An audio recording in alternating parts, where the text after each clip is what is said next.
السلام علیکم جی، کیا حال ہے؟ امید ہے میری تمام بہنیں ٹھیک ہوں گی۔ آج میں جو ناول پڑھنے جا رہی ہوں اس کا نام ہے پردیس۔ الاسکا میں بہت سردی ہے۔ گزشتہ 8 سال سے میں یہاں مقیم ہوں، لیکن آج میں بہت خوش ہوں کیونکہ اتنے عرصے میں پہلی بار مجھے اپنے ملک پاکستان واپس جانا ہے۔ ہم تارکین وطن کے ساتھ ایک بڑا مسئلہ یہ ہوتا ہے کہ اپنے ملک میں رہتے ہوئے ہمارے ٹیلنٹ کی کوئی قدر نہیں کرتا، اور بیرون ملک اپنے پیاروں کی زندگی سنوارنے کے چکر میں ہم کب تنہائی اور جدائی کے گھن چکر میں پھنس کر رہ جاتے ہیں، یہ پتہ بھی نہیں چلتا۔ میں اپنا نام تو بتانا بھول ہی گیا۔ میرا نام حسن ہے اور میں اپنی شادی کے چند دن بعد ہی نئی نویلی دلہن کو الوداع کہہ کر آ گیا تھا، اور لگتا تھا کہ میرا دل وہیں کہیں رہ گیا تھا۔ جدائی کے وقت اس کی آنکھوں میں نمی تھی۔ مجھے ایسا لگ رہا تھا شاید وہ مجھ سے بہت سی باتیں کرنا چاہتی تھی، لیکن جوائنٹ فیملی سسٹم کی وجہ سے اپنے لب سیے ہوئے تھی۔ سچ پوچھیں تو میں بھی پاکستان سے جانا نہیں چاہتا تھا، اور خاص طور پر شادی کے بعد تو بالکل نہیں۔ لیکن ایک طرف تو میری 2 کنواری بہنیں تھیں، تو دوسری طرف چھوٹے بھائی کی پڑھائی جاری تھی۔ والد ریٹائرڈ ہو چکے تھے اور بیمار بھی تھے۔ والدہ انہی کی دیکھ بھال میں لگی رہتی تھیں۔ اس گھر کو پیسے کی سخت ضرورت تھی، اور مجھے بارہا باور کروا دیا گیا تھا کہ تمہیں اعلیٰ تعلیم دلوائی ہی اس لیے گئی ہے کہ تم باقیوں کا سہارا بنو۔ ایئرپورٹ پر میرے چھوٹے بھائی نے خوشی خوشی مجھے ریسیو کیا، لیکن سب کے چہروں پر اس وقت بہت اداسی چھا گئی جب میں نے یہاں مستقل رہنے کا ارادہ ظاہر کیا۔ بیٹا، تمہاری زندگی تو وہیں اچھی تھی، یہاں تو وہی غربت، بے روزگاری اور سب سے بڑھ کر پڑھے لکھے بندے کی قدر ہی نہیں ہے۔ مانا کہ بہنوں کی تم نے شادی کر دی، لیکن ابھی احمد کی پڑھائی باقی ہے۔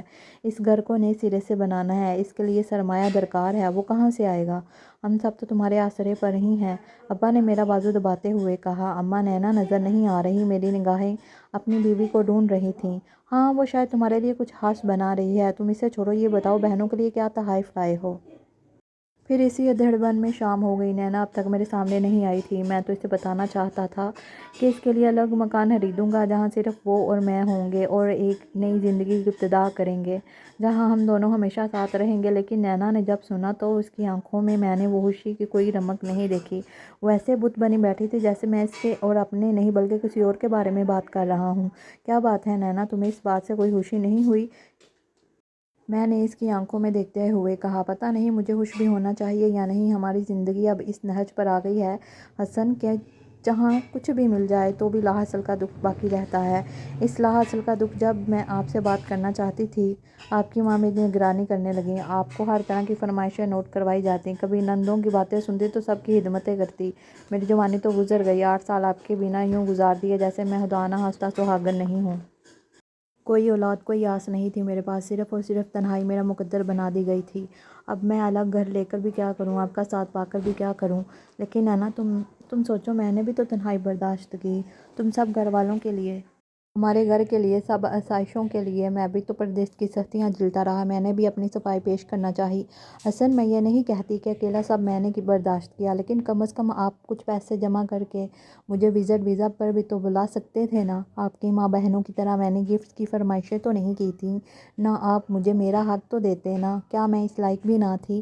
نینا میرے سامنے رو رہی تھی اور میں اسے چپ بھی نہیں کروا پا رہا تھا۔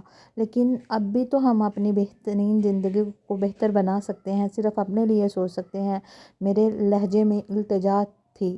شاید ہم ایسا کر سکیں، لیکن آپ مجھ سے نئی نویلی سہاگن جیسی کوئی توقعات وابستہ مت کیجیے گا۔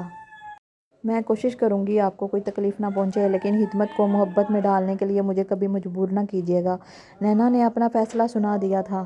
میں نے ایک گہری سانس لے کر یوں محسوس کیا کہ میں اب تک الاسکا میں ہی موجود ہوں، اور وہاں کی خنکی سے میرا وجود جم کر منجمد ہو گیا ہے۔ یہ تھا میرا آج کا ناول۔ امید ہے آپ کو ضرور پسند آیا ہوگا، اور میرے پیچھے جو آوازیں آتی ہیں ان کو اگنور کیجیے۔ شکریہ۔